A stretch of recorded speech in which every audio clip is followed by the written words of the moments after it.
दारुल उलूम देवबंद, जिसे अक्सर देवबंद के नाम से भी हम जानते हैं, यह दुनिया के सबसे प्रमुख इस्लामिक मदरसों में से एक है। दारुल उलूम देवबंद भारत का सबसे बड़ा इस्लामिक विश्वविद्यालय भी है। दारुल उलूम देवबंद भारत में एक इस्लामिक मदरसा है जहां से देवबंदी आंदोलन शुरू हुआ था।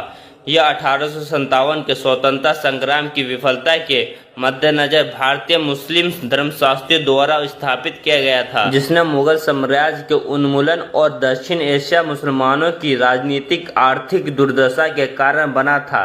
इसका उद्देश्य मुसलमान समाज में सुधार और उत्थान करना था। दारुल उलूम देवबंद की स्थापना 1866 ईस्वी में हुआ था।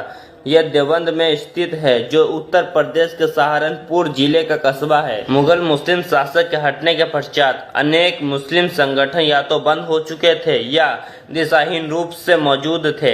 ऐसे में देवबंद में दारुल उलूम की स्थापना हुई, जिसका लक्ष्य भारत के मुसलमानों को इस्लामिक शिक्षा प्रदान करना है। इस संस्था को विश्व भर के मुस्लिम शिक्षा संस्थाओं को विशेष स्थान प्राप्त हुआ था। इस्लामी दुनिया में दारुल उलूम देवबंद का एक विशेष स्थान है, जिससे पूरे क्षेत्र को ही नहीं, पूरी दुनिया के मुसलमानों को प्रभावित किया है।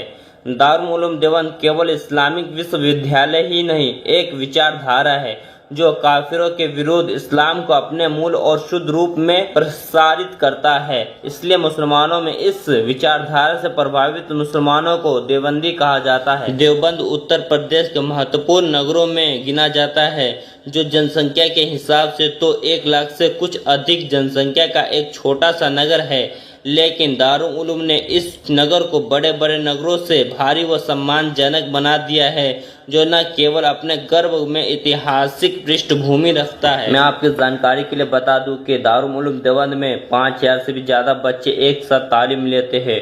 और कहीं आपको लग रहा हो कि दारुल उलूम देवबंद में सिर्फ इस्लामिक लाइन से शिक्षा दी जाती है, तो ऐसा नहीं है। दारुल उलूम देवबंद में हिंदी, इंग्लिश, अंग्रेजी, भूगोल और गणित और कंप्यूटर की भी ट्रेनिंग दी जाती है। योगी सरकार द्वारा इन दिनों यूपी में मदरसों का सर्वे कराया जा रहा है। इसके तहत सहारनपुर प्रशासन ने भी मदरसों का सर्वे किया गया है।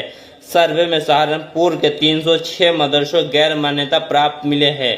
गैर मान्यता मदरसों की लिस्ट में विश्वविख्यात इस्लामिक शिक्षा संस्था दारुल उलूम देवबंद का नाम भी शामिल है। दारुल उलूम देवबंद का रजिस्ट्रेशन यूपी मदरसा बोर्ड में नहीं है।